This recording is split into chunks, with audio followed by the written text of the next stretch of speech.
ഇപ്പോൾ നമ്മുടെ മാതൃഭൂമി പ്രാദേശിക ലേഖകൻ പ്രശാന്ത് കൂടി ചേരുന്നുണ്ട് സംഭവ സ്ഥലത്ത് നിന്ന്. പ്രശാന്ത്, ഈ അപകടം നടന്ന സ്ഥലത്താണോ ഇപ്പോഴുള്ളത്? അവിടെ നിന്ന് എന്തൊക്കെയാണ് ലഭ്യമാകുന്ന ഏറ്റവും പുതിയ വിവരങ്ങൾ? അപകടം നടന്ന സ്ഥലത്ത് തന്നെയാണ് ഉള്ളത്. അവിടെ ശരിക്കും ഇവര് തിരുവനന്തപുരത്ത് നിന്ന് തിരികെ വരുന്ന വഴിക്കാണ് അപകടം ഉണ്ടായത്. ഡ്രൈവർ ഉറങ്ങിപ്പോയതായിരിക്കാം കാരണമാണ് ഇപ്പൊ SP തന്നെ ഇവിടെ നേരിട്ട് വന്ന് പറഞ്ഞിട്ടുള്ളത്. 4 പേരുടെയും മൃതദേഹം ഇവിടുന്ന് മാറ്റിയിട്ടുണ്ട്. റോഡ് ഇപ്പം കഴുകി വൃത്തിയാക്കി റോഡ് സഞ്ചാരയോഗ്യമാക്കിയാണ്. വാഹനിച്ച റോഡിന് നടുക്കായിരുന്നു കിടന്നിരുന്നത്. അതെല്ലാം മാറ്റിയെടുത്തിട്ടുണ്ട്. ഒരു വളവിന് സമീപമാണ്, കാരണം നിരന്തരം അപകടം നടക്കുന്ന ഒരു വളവാണ് മുറിഞ്ഞാൽ ജംഗ്ഷൻ ഗുരുമന്ദിരത്തിന് സമീപമുള്ള ഈ വളവ്. അവിടെയാണ് ഈ അപകടം ഉണ്ടായിട്ടുള്ളത്.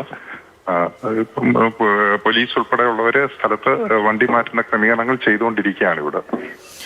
ഈ വാഹനം എങ്ങനെയാണ് ഈ അപകടത്തിന്റെ ഒരു യഥാർത്ഥ കാരണം എന്നുള്ളത് അവിടെയുള്ള ആരെങ്കിലും പറയുന്നുണ്ടോ പ്രശാന്ത്? കാരണം ഈ വാഹനം അമിത വേഗത്തിലായിരുന്നോ അതോ നമുക്കിപ്പോഴും ലഭ്യമല്ല എന്താണ് അപകടത്തിന്റെ യഥാർത്ഥ കാരണം എന്നുള്ളത്. അപ്പോൾ അവിടെയുള്ള പ്രദേശവാസികൾ എന്തെങ്കിലും പറയുന്നുണ്ടോ?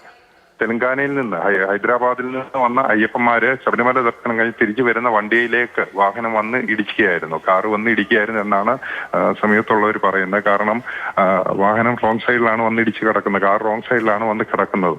ഉറങ്ങിപ്പോയതാകാൻ കാരണമെന്ന് പറയുന്നത്. ഇത് വേഗത ഒരു വളവായതുകൊണ്ട് തന്നെ നല്ല വേഗം ഉണ്ടായിരിക്കും, കാരണം റോഡ് നല്ല റോഡാണ്. അതുകൊണ്ട് തന്നെ ശരിക്കും വലിയ വേഗതയിലായിരിക്കാം വാഹനം വന്ന് ഇടിച്ച് ബസിന്റെ മുൻപിലേക്ക് ഇടിച്ച് കയറി വാഹനം വാഹനത്തിൽ ഉള്ളവർ കുടുങ്ങി കിടക്കുമായിരുന്നു. ആകെ ഒരു ഡോർ മാത്രമായിരുന്നു തുറക്കാൻ സാധിച്ചിരുന്നത്.